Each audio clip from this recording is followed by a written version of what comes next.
اما بعد فاعوذ باللہ من الشیطان الرجیم بسم اللہ الرحمن الرحیم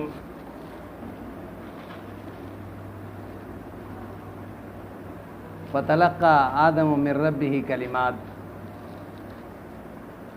فتاب علیہ انہ هو التواب الرحیم۔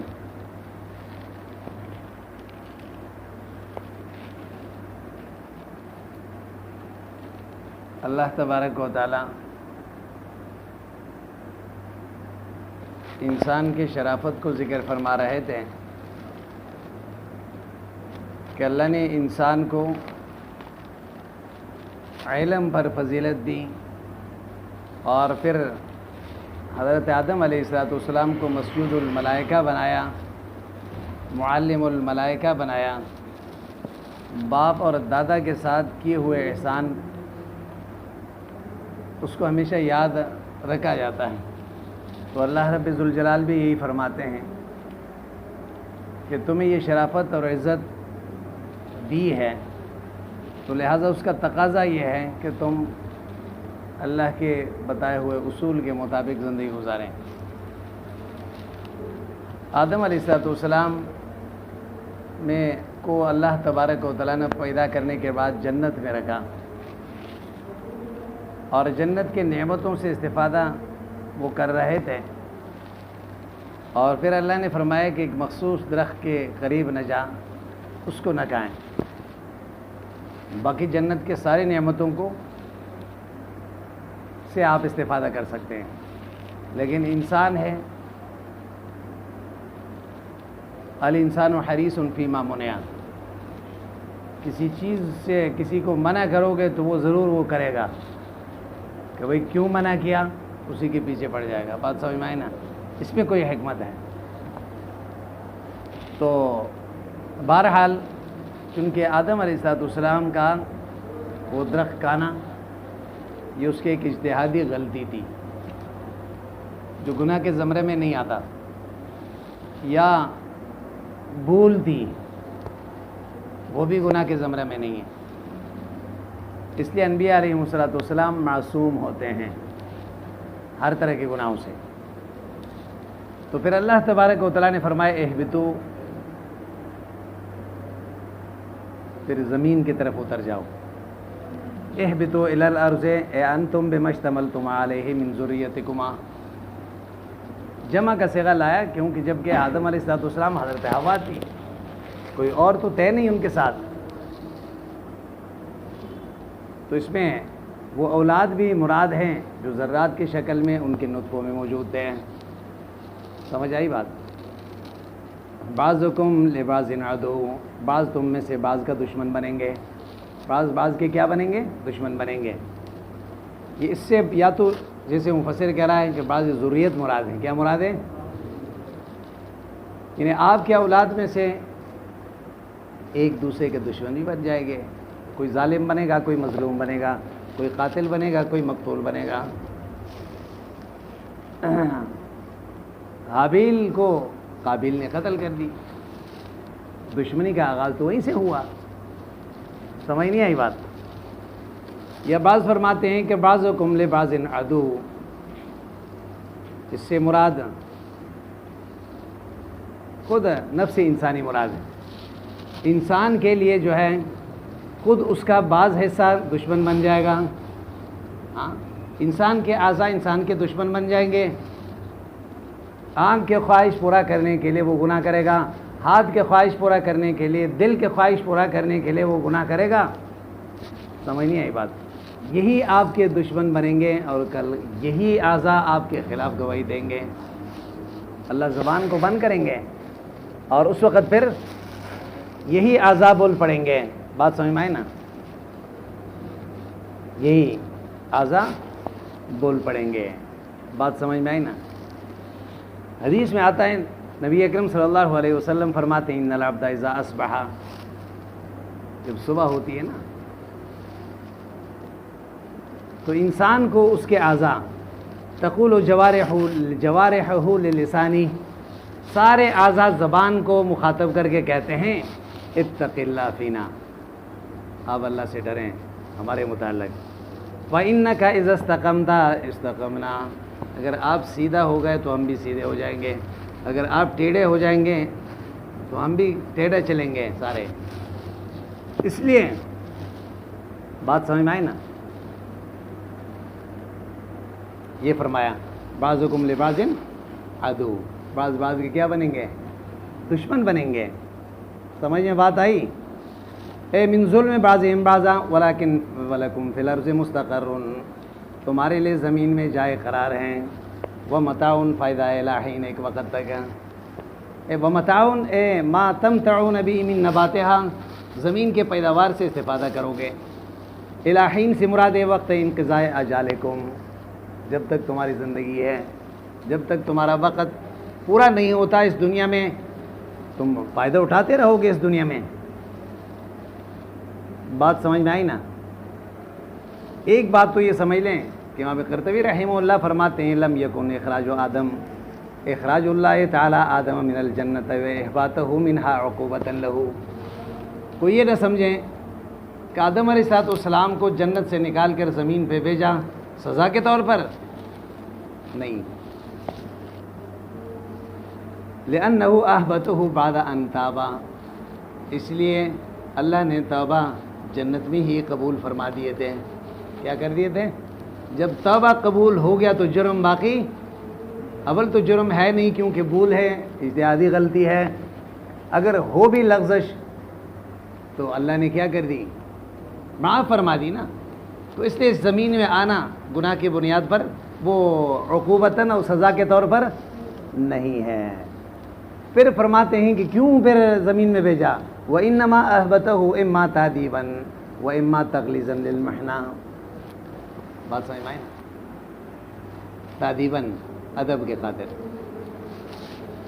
اور پھر وَالصَّحِيحُ فِي إِحْبَاطِهِ، صحیح یہی ہے کہ زمین میں بیچنے میں کئی حکمتیں تھیں نا، اور وہ جنت میں وہ حکمتیں حاصل نہیں ہو سکتے تھے۔ کیسے؟ ما قد ظہر من الحکمت الازلیہ فی ذالک وہی نشر نسلہ فیہا، آدم علیہ السلام کے نسل بڑھ گئے، کیونکہ ان کو مکلف بنانا مقصود تھا اور ان کا امتحان مقصود تھا۔ وَيَتَرَتَّبُ عَلَى ذَلِكَ ثَوَابَهُمْ وَعِقَابَهُم الْأُخْرَوِيَّةِ، پھر اسی کے مطابق پھر آخرت میں فیصلہ ہوگا کہ کون جنت میں جائے گا، کون جہنم میں جائے گا۔ سمجھ نہیں آئی بات؟ اِذَ الْجَنَّةُ وَالنَّارُ لَيْسَتَا بِدَارِ تَکْلِیفٍ، کیوں اگر جنت میں رہتے تو وہاں پہ یہ بات، ایک تو نسل وہاں نہیں بڑھتے، دوسرا یہ ہے کہ جنت میں تکلیف نہیں ہے، وہاں امتحان نہیں ہے۔ اس لیے اللہ نے تو پہلے ہی بتایا تھا نا یہ کہ انی جاعل فی الارض خلیفہ، کیا فرمایا تھا؟ انی جاعل، یہ خود بتا رہے ہیں کہ اللہ نے آدم علیہ السلام کو، اس کے اولاد کو اس زمین کے لیے پیدا کیے تھے، لیکن اسباب ایسے پیدا کر دی کہ تاکہ آدم یہ سمجھیں کہ میرے اس لغزش کی وجہ سے میں یہاں آیا ہوں، اس لیے کوئی پشیمانی نہیں ہے، کوئی پشیمانی۔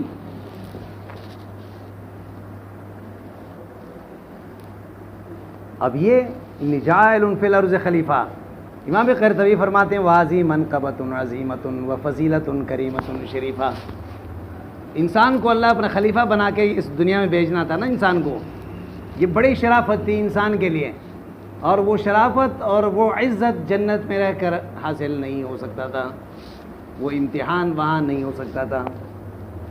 اب بات سمجھ میں آ گئی؟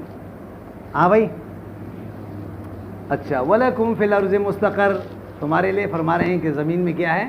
جائے قرار ہے۔ مستقر میں پھر مفسرین کئی معنی کرتے ہیں، ایک معنی کیا ہے مستقر کے؟ اے مستقر فی الدنیا، دوسرا معنی ہے مستقر فی القبر، جائے قرار۔ بات سمجھ میں آئے نا؟ اسی اعتبار سے پھر آگے وَمَتَاعٌ إِلَىٰ حِینٍ، حین سے مراد پھر وہی ہوگا، اگر مستقر سے مراد دنیا مراد ہو، اِلیٰ حین سے مراد وہی وقت ہے انقضاء اجالکم، یعنی موت تک، ہاں، اور اگر مستقر سے مراد قبر ہو تو اِلیٰ حین بعض مراد ہے دوبارہ اٹھنے تک۔ بات سمجھ میں آئے نا؟ اس لیے امام سدی رحمہ اللہ فرماتے ہیں مستقر یعنی فی القبور ہے، مستقر۔ بات سمجھ میں آئی؟ اور متاع کس کو کہتے ہیں؟ ما یستمتع بہ من اکل و لبس و حیات، زندگی سے فائدہ اٹھاؤ، کھاؤ پیو عیش کرو. بات سمجھ میں آئی نا؟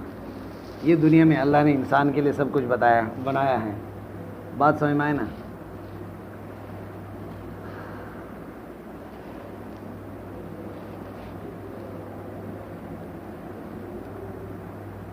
الہین سے پھر یہ وہی ہوگا، اسی اعتبار سے یہاں معنی کیا ہو جاتا ہے؟ بدل جاتا ہے. اچھا آگے فرمایا فتلقى آدم من ربہ، آدم من ربہ کلمات، آدم علیہ السلام نے لے لیے اپنے رب سے کچھ کلمات. تلقی کس کو کہتے ہیں؟ یہ یاد رکھیں، تلقی کہتے ہیں کسی سے ازراہ محبت کسی چیز کو لینا. تلقی ملاقات ہے اور وہ محبت اس میں شامل ہوتا ہے. سمجھ نہیں آئے گا؟ آدم علیہ السلام نے وہ کلمات جو اللہ سے سیکھ لی وہ کیا تھے؟ محبت سے لی. کیا مطلب؟ وہ کلمات حضرت آدم نے اللہ سے محبت سے لی. بات سمجھ میں آئی نا؟ فتلقى، اب مفسر اس کے دو معنی کر رہا ہے. ایک معنی یہ ہے کہ فتلقى آدم من ربہ کلمات، لیے آدم علیہ السلام نے اپنے رب سے کچھ کلمات. الہمہ ایہا، کیسے؟ اللہ نے دل میں ڈال دی، اللہ نے. اور ایک قرأت میں بے نسب آدم ورفع کلمات، دوسرے قرأت یہ ہے کہ فتلقى آدم من ربہ کلمات، کلمہ. تو پھر یہاں تلقی وہ معنی ہے جاءت ہو کے معنی میں ہوگا. معنی یہ ہوگا فتلقت ہوئے جاءت ہو، یعنی یہ کلمات حضرت آدم علیہ السلام کے پاس پہنچے. فتلقى کلمات، یعنی آئے یہ کلمات آدم علیہ السلام کے پاس. سمجھ آئی بات؟ جاءت ہوئی، وہ کلمات کیا تھے؟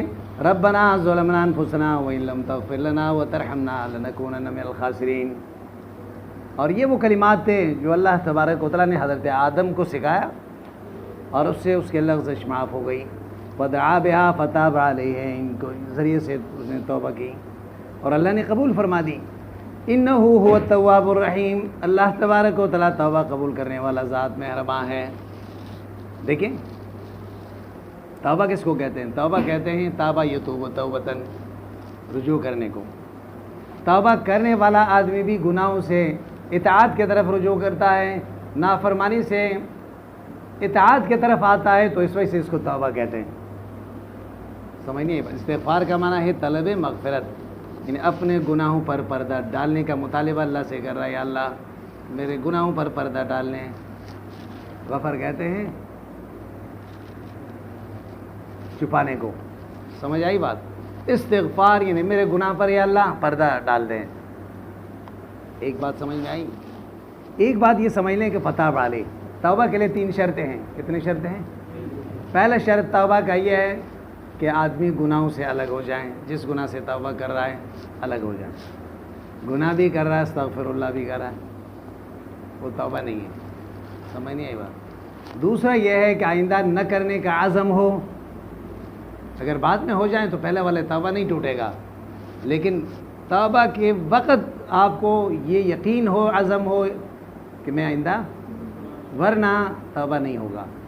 تیسرا شرط یہ ہے، بات سمجھ میں آئے نا، کیے ہوئے پر پشیمان ہو جائیں. کیے ہوئے پر میں نے غلط کی.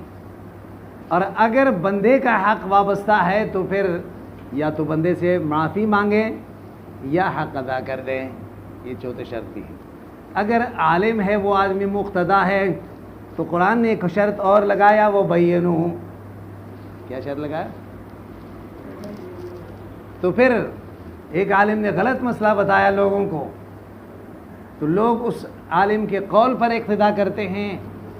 تو اب بعد میں پتہ چلا کہ یہ مسئلہ غلط تھا یا یہ جو میں کر رہا تھا یہ غلط تھا، تو یہ نہیں ہے کہ چپکے سے وہ نکل جائے. وَبَيَّنُوا، لوگوں کو اگر وہ عمل متعدی ہے، متعدی نہیں ہے تو کوئی مسئلہ نہیں ہے.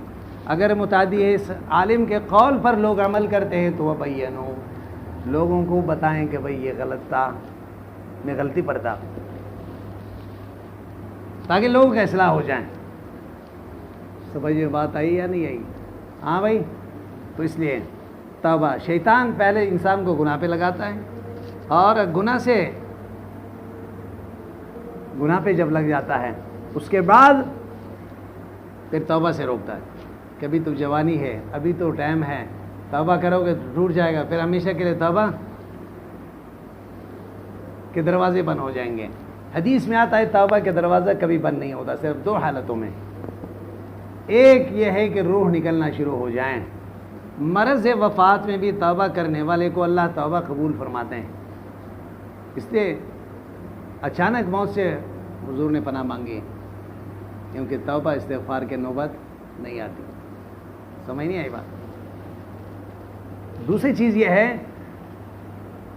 کہ قیامت کے قریب جب سورج مشرق مغرب سے طلوع ہوگا اس وقت بھی ایمان اور توبہ قبول نہیں ہوں گے۔ ان دو صورتوں کے علاوہ چاہے جتنے بھی گناہ گار ہو، اللہ اس کو اگر سچے دل سے توبہ کرے گا معاف فرمائیں گے۔ بنی اسرائیلیوں کے وہ 100 آدمیوں کے قاتل کو اللہ نے معاف کر دی، جنت عطا کر دی، اس سے زیادہ مجرم تو کوئی نہیں ہو سکتا نا۔ حجاج ابن یوسف جب مرنے لگے آپ کو پتہ ہے کہ حجاج ابن یوسف وہ ظالم وقت تھے جس نے اپنے ہاتھ سے صحابہ اور تابعین، بڑے بڑے علماء اور محدثین کو شہید کیا، اور دوسری طرف بڑے منتظم آدمی بھی تھے۔ تو جب مرنے لگے تو اس کے وہ زمین پہ اتر کے جو ہے اپنے رخسار زمین پہ رکھ کے جو ہے وہ رونے لگے، اور اس کے والدہ پاس بیٹھے ہوئی وہ رو رہی تھی کہ آپ مر رہے ہیں، آپ کے ساتھ کیا بنے گا، آپ نے لوگوں کے ساتھ ظلم کیا۔ وہ اپنے والدہ کی طرف دیکھتا ہے اور پھر کہتا ہے کہ اماں کیا آپ مجھے آگ میں ڈالو گی؟ وہ فرمانے لگی نہیں بیٹا، کبھی نہیں ہو سکتا۔ فرمایا اللہ تو 70 ماؤں سے زیادہ رحیم ہے، اللہ تو اس لیے میں نا امید نہیں ہوں۔ بات سمجھ میں آئی نا؟ اللہ کے رحمت سے نا امیدی نہیں ہوتی ہے۔ سمجھ نہیں آئی بات؟ جو اللہ کے اس لیے حدیث میں آتا ہے انا عند ظن عبدی بی، بندہ جیسے گمان کرے گا میں بھی اس کے ساتھ معاملہ اسی طرح کرتا ہوں۔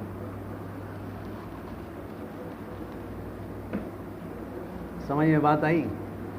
حضرت عمر رضی اللہ تعالیٰ عنہ کے دور میں وہ مدینے کے گلیوں میں خود گھومتے تھے رات کو، لوگوں کی حالت معلوم کرنے کے لیے۔ لوگوں کی حالت معلوم، جب وہ گھوم رہے تھے تو راستے میں ایک نوجوان شراب کے بوتل بغل میں دبائے ہوئے آ رہے تھے۔ عمر رضی اللہ عنہ کی شخصیت بڑی جلالی شخصیت تھی۔ جب جوان سامنے آ گیا تو حضرت عمر رضی اللہ عنہ نے اس کو روکنے کا کہا، وہ رک گئے۔ اب اتنا گھبرا گئے وہ کہ اب حضرت عمر سامنے امیر المومنین اور شراب کے بوتل اگر دیکھے گا تو پھر کیا بنے گا میرا۔ تو دل ہی دل میں اس نے ایسے سچے دل سے توبہ کر لی، یہ کہا کہ رب ذوالجلال اگر آج میں اس مصیبت سے بچ گیا تو پھر کبھی شراب کے قریب نہیں جاؤں گا۔ سچے دل سے توبہ کر دی۔ میں نے کہا کہ اللہ، اور پھر حضرت عمر نے پوچھا کہ یہ کیا ہے؟ میں نے کہا یہ سرکہ ہے۔ کیا ہے؟ سرکہ ہے۔ حضرت عمر نے فرمایا دکھائیں۔ جب نکال کر دکھایا تو وہ شراب کا بوتل جو ہے وہ سرکہ بن چکا تھا۔ سمجھ نہیں آئی بات؟ یعنی بتانے کا مقصد یہ ہے کہ اللہ تبارک و تعالیٰ سچے دل سے توبہ کرنے والوں کے گناہوں کو معاف فرماتے ہیں۔ ہاں، اللہ خود فرماتے ہیں یا عبادی الذین اسرفوا علی انفسہم لا تقنطوا من رحمت اللہ۔ بندے تو اللہ کے ہو نا، نا امید کیوں ہو جاتے ہو؟ یا عبادی میں کیا ہے؟ شفقت ہے۔ جتنے بھی بڑے گناہ گار ہو لیکن بندے تو میرے ہو، تو کس کے در میں جاؤ گے؟ میرے در میں ہی آؤ گے۔ اللہ شفقت سے بلا رہے ہیں گناہ گاروں کو بھی۔ تو اس لیے انسان کو گناہ کی جرات نہیں کرنی چاہیے، اور اگر گناہ سرزد ہو تو اس پہ دوام نہ ہو، فوراً توبہ ہو۔ فتاب علیہ انہ هو التواب الرحیم۔ ہاں، فتلقى آدم. قرآن نے تو بتا دیا کہ وہ کلمات کیا تھے، ربنا ظلمنا انفسنا وان لم تغفر لنا وترحمنا لنکونن من الخاسرین. کچھ لوگ ذکر کرتے ہیں کہ آدم علیہ السلام جب زمین پہ آئے تو اوپر دیکھا تو آسمان میں حضور اکرم صلی اللہ علیہ وسلم کا نام لکھا ہوا تھا، تو فرمانے لگے یا اللہ اس کے توسط سے مجھے معاف کر دیں.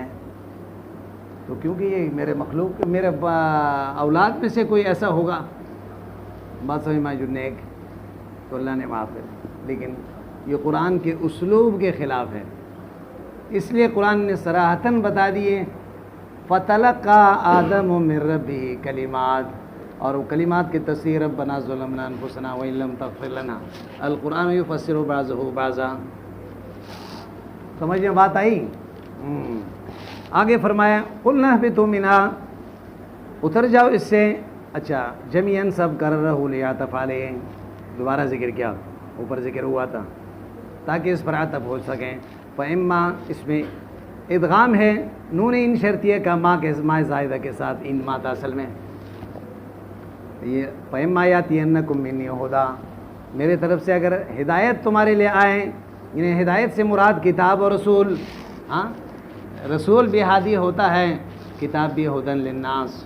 ہاں فمن تبع ہدایا، جو میرے ہدایت کا اتباع کرے گا، فآمن بی وعمل بطاعتی، میرے اوپر ایمان لائیں اور اطاعت کریں، فلا خوف علیہم ولا هم یحزنون، نہ ان کے لیے ڈر ہوگا نہ یہ غمزدہ ہوں گے. خوف اور حزن میں یہ فرق ہے. خوف ہوتا ہے فیما آتی، آنے والے زمانے کے متعلق ڈرنا، حزن ہوتا ہے گزرے ہوئے زمانے کو یاد کر کے. سمجھ نہیں آئی بات؟ جو دین پر چلے گا نہ اس کو آنے والے وقت کا ڈر ہوتا ہے کیونکہ اس کے اعمال نامہ صاف ہے، اور نہ گزرے ہوئے زمانے پر وہ ڈرتا ہے اور غم زدہ ہو جاتا ہے. اس کا یہ مطلب نہیں ہے کہ مسلمانوں پہ، اللہ کے ماننے والوں پر دنیا میں مصائب نہیں آتے ہیں، تکلیف نہیں آتے ہیں، غم نہیں آتے ہیں. اشد الناس بلاء الانبیاء ثم الامثل فالامثل، سب سے زیادہ تکلیفیں انبیاؤں پر آئی ہیں، سب سے زیادہ امتحانات بھی انبیاؤں پر آئے ہیں، سب سے زیادہ مشکل سے بھی انبیاء گزرے ہیں. یہ مطلب نہیں ہے کہ ان کے اوپر تکلیفیں نہیں آئیں گی. ہاں مسلمان اور ہدایت یافتہ اللہ کے دین پر چلنے والا یہ ہے کہ وہ انسان کبھی غم زدہ نہیں ہوتا مصائب پر. کیوں؟ اس کو تقدیر پر ایمان ہے. عجب تو لمن ایقن بالقدر ثم یحزن، تعجب اس آدمی پر ہے تقدیر کو مانتا ہے پھر بھی غم زدہ. ہاں آدمی یہ سمجھتا ہے کہ یہ مصیبت مجھے پہنچنی تھی، ہر صورت میں یہ تکلیفیں میرے اوپر آنی تھی، یہ پہلے سے لکھے ہوئے تھے اللہ تبارک و تعالیٰ کی طرف سے، تو اب وہ مصیبت کیا ہو جاتی ہے؟ آسان ہو جاتی ہے. کیا ہو جاتی ہے؟ دوسرا یہ ہے کہ مومن خوشی اور غم دونوں صورتوں میں اپنے فیصلہ اللہ پر چھوڑتا ہے. رابعہ بصری نام سنا ہوگا، اس سے کسی نے پوچھا کہ کیسے گزر رہے ہیں؟ انہوں نے کہا بھائی سارے میرے مرضی کے مطابق، سب کچھ کیا ہو رہا ہے زندگی میں میرے مرضی کے مطابق ہو رہے ہیں. وہ حیران ہو گئے یہ کیسے انسان ہے؟ سمجھ نہیں آئی بات؟ دنیا میں کوئی انسان ایسا نہیں ہے اس کے مرضی کے مطابق سب کچھ ہو جائے. فرمائی یہ کیسے؟ فرمانے لگی کہ دیکھیں میں نے اپنے مرضی کو اللہ کے مرضی کے اوپر چھوڑ دیا ہے. غم اور مصیبت ہے، تکلیف ہے، خوشی ہے، سب پہ میں راضی ہوں. تو میرے مرضی ہوگی نا، مالک کے مرضی میرے مرضی. سمجھ نہیں آئی بات؟ ہاں اچھا. یاتینکم منی ہدایا فمن تبع ہدایا فلا خوف علیہم ولا هم یحزنون فی الاخرہ بان یدخلوا الجنہ. مفسر کہتا ہے کہ حزن یہ آخرت میں، بان یدخلوا الجنہ یہ جنت میں جائیں گے، غم ان کو نہیں ہوں گے. والذین کفروا وکذبوا بآیاتنا، وہ لوگ جو کفر کرتے ہیں، تکذیب کرتے ہیں ہمارے دلائل کے، ہمارے کتابوں کے، اولئک اصحاب النار یہ جہنمی ہیں، ہم فیہا خالدون یہ جہنم میں ہمیشہ رہیں گے. ماکثون ابدا لا یفنون ولا یخرجون، نہ فنا ہو جائیں گے اور نہ ان کو وہاں سے نکالا جائے گا. بات سمجھ میں آئے نا؟ یا بنی آدم اذکروا نعمتی التی انعمت علیکم.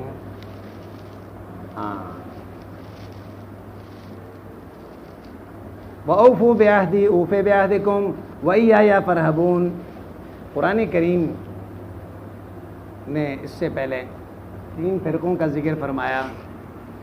بات سمجھ میں نا. پھر انسان کے ساتھ کیے ہوئے انعامات کو اللہ نے ذکر فرما دی. اور کافر 2 طرح کے ہوتے تھے. ایک فرقہ کافروں کا بیان ہوا. اور کافر 2 طرح کے ہوتے تھے. ایک وہ کافر ہیں جو کسی آسمانی دین کے ماننے والے نہیں تھے. سمجھ نہیں آئی بات؟ مشرکین مکہ جس کا تذکرہ پہلے ہوا. دوسرا وہ کافر تھے جو اہل کتاب کے قبیل میں سے ہیں. حضور کے آنے کے بعد پھر حضور پر ایمان نہیں لائے تو اس وجہ سے وہ کافر ٹھہرے. اب یہاں سے اللہ تبارک و تعالی 40 تک تو ان پہلے والے لوگوں کا تذکرہ فرمایا آیت نمبر 40 تک. اور آیت نمبر 40 سے 130 اور بلکہ 123 آیت تک اللہ تبارک و تعالی اہل کتاب کا تذکرہ فرما رہے ہیں. ان کے قباحتوں کو بیان کر رہے ہیں, ان کی شرارتوں کو بیان کر رہے ہیں. سمجھ نہیں آئی بات؟ یا دوسرا صورت میں یہ بھی کہہ سکتے ہیں یا بنی اسرائیل اذکروا نعمتی. اس سے پہلے خطاب عام تھا یا ایھا الناس. اب خطاب خاص ہے. کیا ہے؟ خطاب خاص. اہل کتاب کو خاص طور پر ذکر کیا اس لیے کہ وہ کتاب والے تھے. آسمانی کتاب ان کے پاس موجود ہے.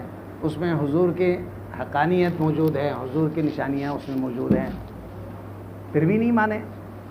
اس لیے اللہ فرماتے ہیں یا بنی اسرائیل. اسرائیل جو ہے یہ یعقوب علیہ السلام کا نام ہے عبرانی میں. اسرائیل کا معنی ہے عبداللہ. قرآن کریم میں بات سمجھ میں آئی نا, یعقوب علیہ السلام کا 2 نام ذکر کیے اور حضور اکرم صلی اللہ علیہ وسلم کے انبیاء میں مختلف نام ہیں. ایک یعقوب علیہ السلام کے, باقی کسی کا اس طرح نہیں. یا بنی اسرائیل اولاد یعقوب. ابراہیم علیہ السلام کے 2 بیویاں تھیں, ایک ہاجرہ اور ایک سارہ. اور ایک کو شام میں چھوڑ دیا اور دوسرے کو حرم میں لے گئے. بات سمجھ میں آئی نا. حضرت ہاجرہ کو, حضرت سارہ کے بطن سے حضرت اسحاق علیہ السلام پیدا ہوئے اور حضرت ہاجرہ کے بطن سے حضرت اسماعیل علیہ السلام پیدا ہوئے. اور پھر اسحاق علیہ السلام کا بیٹا ہے یعقوب. اور یعقوب علیہ السلام کے 12 بیٹے تھے 2 بیویوں کے. اور ان 12 بیٹوں میں سے یعقوب علیہ السلام کے بنی اسرائیلیوں کے 12 قبیلے بن گئے جو قرآن نے ذکر کیا. بات سمجھ میں آئی نا. 12 قبیلے بن گئے. اور اس کے بعد جتنے بھی انبیاء آئے ہیں وہ بنو اسحاق میں آئے. کس میں آئے؟ اور صرف آخری نبی محمد مصطفیٰ صلی اللہ علیہ وسلم, بات سمجھ میں آئی نا, بنو اسماعیل میں سے آ گئے. اس لیے بنی اسرائیلیوں نے حسد اور بغض شروع کر. نبوت اور کتاب, آسمانی کتابیں جو ہے یہ تو ہمارے میراث تھی, یہ یکدم بنی اسرائیلیوں سے. دیکھیں زیادہ تر انبیاء بنی اسرائیلیوں میں, اور تینوں جو بڑے کتابیں ہیں تورات و انجیل و زبور یہ بھی بنی اسرائیلیوں میں نازل ہوئے ہیں. انہوں نے کہا یکدم یہ عرب میں کیسے چلا گیا, سمجھ میں نہیں آئی بات. تو اللہ تبارک و تعالیٰ نے یہ ذکر فرمایا کہ یہ اللہ کا احسان ہے, جس کو چاہے دے دیتا ہے. یہ کسی کا میراث نہیں ہے, کسی کا میراث. فرمایا یا بنی اسرائیل اے اولاد یعقوب اذکروا نعمتی. یاد کریں نعمتی التی انعمت علیکم, میرے ان نعمت کو جو میں نے احسان کیے تمہارے ساتھ. اے اعلیٰ آبا فرما رہے ہیں اعلیٰ آبائکم من الانجاء من فرعون وفلق البحر وتذلیل الغمام وغیر ذالک بان تشکروها بطاعتی. میرے نعمتوں کو یاد کریں. احسانات تو اللہ نے کیے تھے بنی اسرائیل کے بڑوں کے ساتھ جو موسیٰ علیہ السلام کے زمانے میں تھے. فرعون سے نجات ان کو عطا کی, دریا کو عبور کرایا, اور میدانی طی میں بادل کو سایہ بنا دیا, اور تیار من و سلوہ وہاں ان کے لیے اترتے رہے. یہ نعمتیں تھیں نا. لیکن چونکہ اللہ فرماتے ہیں یہ خطاب ہے کہ اس کے موجودہ بنی اسرائیل کو جو حضور کے زمانے میں تھے. ہاں کیوں اللہ فرما رہے ہیں تمہارے بڑوں کے ساتھ جو احسانات کیے, تو بڑوں کے احسان آبا و اجداد کے ساتھ جو احسان ہوتے ہیں وہ بچوں کے ساتھ بھی احسان ہوتے ہیں. سمجھ نہیں آئی بات؟ اچھا، شکر، نعمت کا شکر ادا کرنے کا مطلب کیا ہے؟ اطاعت کے ذریعے سے. کس کے ذریعے سے؟ اطاعت کے ذریعے سے. بات سمجھ میں آئی نا؟ چونکہ یہ صورت مدنی ہے اور مدینہ منورہ میں یہود زیادہ رہتے تھے. آپ کو پہلے بھی بتایا کہ 3 قبائل یہود کے، بنو قینقاع، بنو نذیر اور بنو قریظہ رہتے تھے، تو اس لیے ان کو خاص طور پر خطاب کیا گیا، خاص طور پر. بات سمجھ میں آئی نا؟ اب یہ ہے کہ اوف بعہدی، پورا کرے میرے وعدے کو، الذی عہدتہ الیکم، جو میں نے تمہارے ساتھ وعدہ کیے تورات و انجیل میں، من الایمان بمحمد، حضور پر ایمان لانے کے. اوف بعہدکم، میں بھی اپنے وعدہ پورا کروں گا، الذی عہدتہ الیکم من الثواب علیہ بدخول الجنہ. کون سا؟ میں نے وعدہ کیے تھے نا، پھر تمہیں اجر دوں گا اور بدلہ دوں گا، جنت دوں گا، تو میں وہ اپنا وعدہ پورا کروں گا. وہی آئے وہی آئے یا فرحبون، خاص مجھ سے ڈرو، خافون فی ترک الوفاء بی دون غیری. ہاں، بڑے کیا کہیں گے، ہمارے آباء اجداد کیا کہیں گے، اور ہمارے علماء کیا کہیں گے. اللہ فرماتے ہیں مجھ سے ڈریں، کسی اور سے ڈرنے کی ضرورت نہیں. وآمنوا، ایمان لائیں، بما، اس کتاب پر، انزلت من القرآن، قرآن کو نازل کیا ہے، مصدقا لما معکم، تصدیق کرنے والی کتاب ہے جو تمہارے پاس ہے، اس کی بھی یعنی اصول ایک ہے. تمام انبیاؤں کی جو آسمانی کتابیں ہیں وصائف ہیں، اصول میں کوئی فرق ہے؟ فروعات میں، احکام میں فرق ہوں گے. مصدقا بموافقۃ لہ فی التوحید والنبوہ، توحید کا مسئلہ وہاں بھی تھا، یہاں بھی ہے. نبوت اور اثبات و رسالت وہاں بھی ہے، یہاں بھی ہے. لے اصول ایمانیات ایک ہے. ولا تکونوا اول کافر بھی، نہ ہو جاؤ پہلے کفر کرنے والے اہل کتاب میں سے. لأن خلفکم تبع لکم فاسمہم علیکم. اول کافر بھی کیوں کہا؟ کیوں؟ من اہل الکتاب کہہ کر بتا دیے سب سے پہلا کافر تو اہل کتاب نہیں بنے، بلکہ مشرکین مکہ تھے نا. سب سے پہلے تو حضور نے دعوت کا آغاز وہاں سے کی، تو یہ اہل کتاب سے مراد ہیں. اہل کتاب کو پہلے دفعہ دعوت دیا جا رہا ہے، تو پہلے انکار کرنے والے نہ بن جائیں، اس لیے کہ تم انکار کرو گے تو تمہارے پیچھے آنے والے تمہارے اتباع کریں گے، تو پھر لہٰذا ان کے گناہ بھی تمہارے سر پہ ہوں گے، ضال اور مضل بن جاؤ گے. ولا تشتروا بآیاتی فی کتابی، اور نہ لیں، تستبدلوا بآیاتی، میرے آیتوں کے مقابلے میں، التی فی کتابکم، تمہاری کتاب میں ہے، من نعت محمد، حضور کے صفت، ثمنا قلیلا، دنیا کم، عوضا یسیرا من الدنیا، عوض نہ لیں. لا تکتموہا، قرآن یعنی تورات و انجیل کے اندر حضور کی جو صفات ہیں ان کو نہ چھپائیں. خوف فوات ما تاخذونہ من سفلتکم، من سفلتکم، اس بنیاد پہ کہ تم اپنے چوٹوں سے، اپنے ماتحتوں سے تمہارے نذرانے رک جائیں گے. کیا ہو جائیں گے؟ ہاں، ہم بتائیں گے تو پھر وہ نذرانے نہیں آئیں گے. بات سمجھ میں آئی نا؟ تو اس لیے آج کے لوگ بھی یہی کہتے ہیں نا کہ بھائی محلے میں کوئی ایک آدمی کا انتقال ہو جائے تو 40 دن تک کانا دینا ہے امام صاحب کو. بات سمجھ میں آئی نا؟ کیا دینا ہے؟ پھر بخشش ہوگی، ورنہ 40 دن تک جو ہے وہ مردہ، اس کی روح آئے گی روزانہ. بات سمجھ میں آئی نا؟ 40 دن تک، اس کے بعد پھر 40 دن کے بعد تو پھر کوئی اور مر جائے گا، پھر سلسلہ جاری ہو جائے گا. بات سمجھ میں آئی نا؟ کھانے پینے کا ایک ذریعہ بنا دیے. سمجھ نہیں آئی بات؟ تو یہ نذرانے تو رک جائیں گے. پھر نبی تو صاف صاف بتائیں گے نا، فسدہ بما تؤمر. سمجھ نہیں آئی بات؟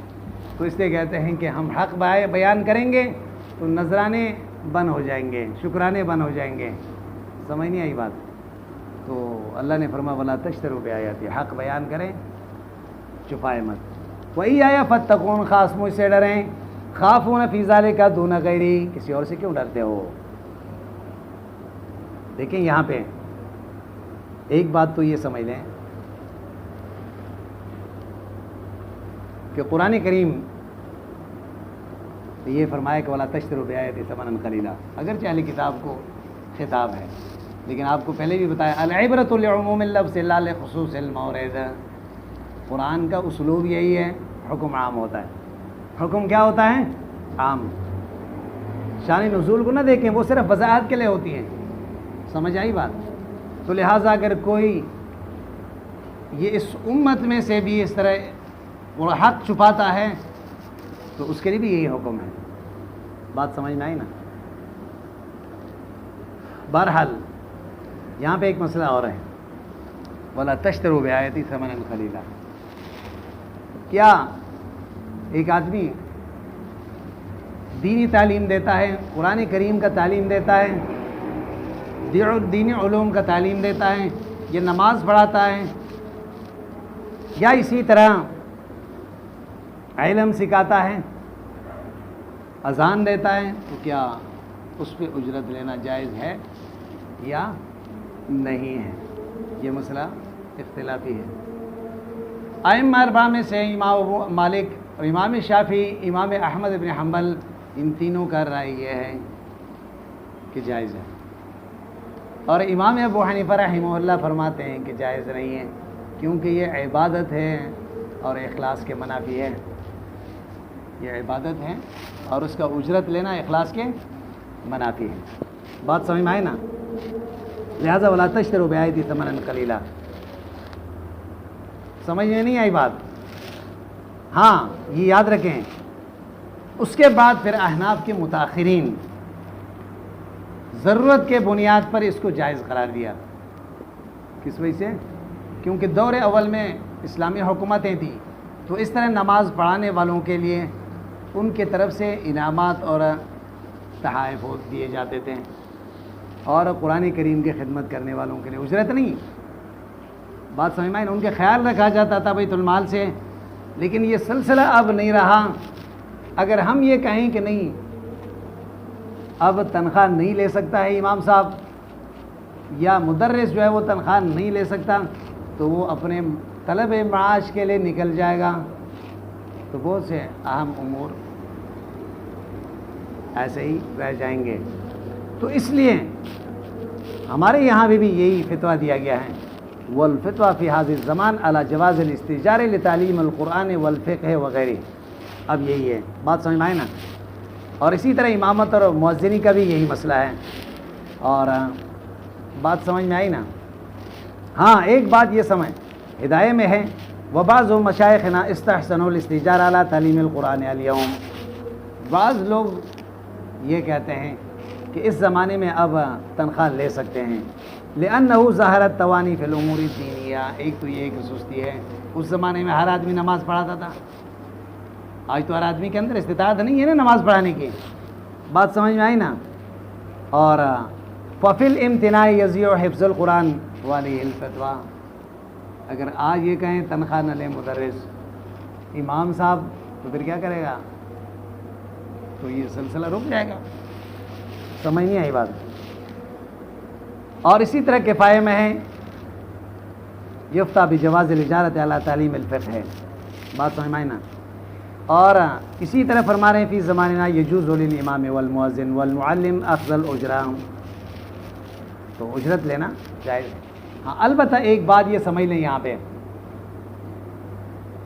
ایصال ثواب کے لیے جو لوگ قرآن خوانی کراتے ہیں، ایک تو اجتماعی قرآن خوانی حضور سے ثابت نہیں ہے، صحابہ سے ثابت نہیں ہے. اجتماعی قرآن خوانی، قرآن پڑھ کر ایصال ثواب اپنے مرضی کے مطابق کسی بھی مردے کے لیے کریں، یہ ایصال ثواب جائز ہے. لیکن باقاعدہ اس کے لیے مجمع سجانا اور پھر کھانے کا انتظام کرنا اور پھر یہ جائز نہیں ہے. سارے فقہا نے اس کو بدعت کہا ہے. اور خاص طور پر اگر اس میں اجرت بھی شامل ہو جائیں تو علامہ شامی رحمہ اللہ نے شامی میں اور اسی طرح شفاء العلم میں دونوں میں یہ بات بھی کی ہے کہ یہ چونکہ تعلیم قرآن پر امامت پر اجرت لینا ہمارا یہاں متاخرین نے جائز قرار دیا اجر ضرورہ، اور اس کی ضرورت نہیں ہے. اس کی ضرورت نہیں ہے. تو اس لیے علامہ شامی فرماتے ہیں اگر کوئی پیسہ دے کر قرآن خوانی کرواتا ہے، الآخذ والمعطی کلاہما آثمان. پیسہ دینے والا پیسہ لینے والا دونوں گناہ گار ہو گئے، ثواب تو کسی کو بھی نہیں ملا. ہاں تو آج تو یہ لوگ کہتے ہیں نا کہ بھائی ہاں مر گیا مردود. بات سمجھ میں آئے نا؟ نہ فاتحہ اور نہ درود. کہتے ہیں کہ نہ سیوم کیا اور نہ 40واں کیا اور نہ جو ہے خیرات کیا ہے. مرنے والوں کے لیے خیرات تھوڑی ہوتے ہیں. بات سمجھ میں آئے نا. دعوت کا اہتمام تو فقہا ہمارا کہتے ہیں یہ تو خوشی کے موقع پر ہوتا ہے, غم کے موقع پر دعوت کا سلسلہ شریعت میں نہیں ہے. اس کے لیے ایصال ثواب کے لیے آپ کیا کریں, مدرسے میں دے دیں, غریبوں کو دے دیں, اور اسی طرح کسی کی عام المنفعت کام کرائیں. بات سمجھ میں آئی نا. لیکن کرتے بھی صرف اسی لیے لوگ کہیں گے کہ اس نے تو کچھ نہیں کیا, اس نے کچھ نہیں کیا. اور خاص طور پر یہ ظلم دفنانے کے بعد واپس آ کے جو ہے وہ دیگیں چلتی ہیں. بات سمجھ میں آئی نا. اسی گھر میں حکم تو یہ ہے کہ اس گھر والوں کے لیے پڑوسی رشتہ دار انتظام کریں. اسنعوا لآل جعفر, حضور نے فرمایا تھا کہ جعفر کے گھر والوں کے لیے کھانے کا انتظام کریں, کیونکہ وہ ایسے تکلیف میں ہیں کہ وہ کھانے کے فکر میں نہیں ہوتے ہیں. لیکن آج کل معاملہ الٹ ہو گیا, سمجھ نہیں آئی بات. ہاں, ولا تشتروا بآیاتی ثمنا قلیلا. تو ولا تشتروا بآیاتی ثمنا قلیلا, اللہ نے یہی فرمایا. سمجھ میں بات آئی؟ تو یہی وجہ ہے. علامہ قرطبی رحمہ اللہ فرماتے ہیں وقد اختلف العلماء فی اخذ الاجرۃ علی تعلیم القرآن والعلم لهذه الآیہ. اختلاف ہو گیا. فمنع ذلك الزہری واصحاب الرائے. اور پھر آگے فرماتے ہیں وابو حنیفہ یکرہ تعلیم القرآن باجرۃ. امام صاحب بھی اس کو مکروہ سمجھ رہے تھے. وقالوا لا يجوز اخذ الاجرۃ علی تعلیم القرآن لان تعلیمہ واجب من الواجبات التي يحتاج فيه الى نیۃ التقرب والاخلاص. اس میں خالص اللہ کی رضا ہو اور اخلاص ہونی چاہیے, اور اس پہ اجرت نہیں لی جا سکتی, جیسے نماز ہے, روزہ ہے, صدقہ ہے. بات سمجھ میں آئی نا. تو یہی وجہ ہے. پھر وہ فرماتے ہیں کہ روایت میں ہے کہ حضرت عبادہ بن صامت رضی اللہ عنہ فرماتے ہیں کہ اہل صوفہ کو میں تعلیم دے رہا تھا, قرآن سکھا رہا تھا اور کتابت سکھا رہا تھا. ایک آدمی نے اصحاب الصفہ میں سے مجھے ایک تیر جو ہے بطور ہبہ مجھے دے دی کہ استاذ ہے, ہمیں قرآن سکھاتا ہے, دے دی. میں نے کہا یہ تیر ہے, یہ کوئی مال نہیں ہے, کیونکہ یہ تو جہاد میں استعمال ہوگا نا, بیچ کے سرمایہ تھوڑی ہے یہ. بات سمجھ میں آئی نا. تو اس نیت سے میں نے قبول کی کہ یہ جہاد میں استعمال کروں گا. وَأَرْمِي عَنْهَا فِي سَبِيلِ اللَّهِ. پھر جا کے حضور سے میں نے کہا, پھر پہلے حضور سے تو پوچھ لوں. حضور کے پاس گیا, میں نے کہا یا رسول اللہ اس طرح معاملہ ہے. حضور نے فرمایا ان سرک ان تطوق بها طوقا من نار فاقبلها. اگر آپ یہ چاہتے ہیں کہ قیامت کے دن آپ کے طوق آپ کے گردن میں ڈال دیا جائیں تو پھر قبول کر لیں. آپ نے تو دین سکھایا, اس کا عوض کیوں لے رہے ہیں؟ تو میں نے واپس کر دی. اور اسی طرح فرماتے ہیں امام قرطبی واجاز اخذ الاجرۃ علی تعلیم القرآن مالک و شافعی و احمد و ابو ثور و اکثر العلماء. بات سمجھ میں آئی نا. اور دلیل کے طور پر حدیث رقیہ ذکر کرتے ہیں. ہاں, ان احق ما اخذتم علیہ اجرا کتاب اللہ. ہاں, سمجھ نہیں آئی بات. اللہ کی کتاب سب سے زیادہ حقدار ہے. وہ جو دم کر کے سورہ فاتحہ پڑھ کر کے بکریاں لی تھی نا, حضور سے پوچھا تو حضور نے فرمایا کوئی مسئلہ نہیں. لیکن دونوں کا قیاس نہیں کر سکتے, اس لیے وہ تو دم ہے, علاج ہے, عبادت نہیں ہے. وہ تو بنیت علاج ہے, وہ عبادت نہیں ہے, یہ عبادت ہے. اس لیے ہمارے یہاں بھی فتویٰ اسی پہ ہے کہ متاخرین نے یہی فتویٰ دیا ہے کہ یہ جائز ہے لأجل ضرورہ. ہاں, البتہ امام صاحب کا اصل مسلک کیا ہے؟ عدم جواز کا ہے. سمجھ میں بات آئی؟ ہاں بھائی, کچھ فرق نہیں پڑا. ہاں, اللہ نہ کما کانا. چلیے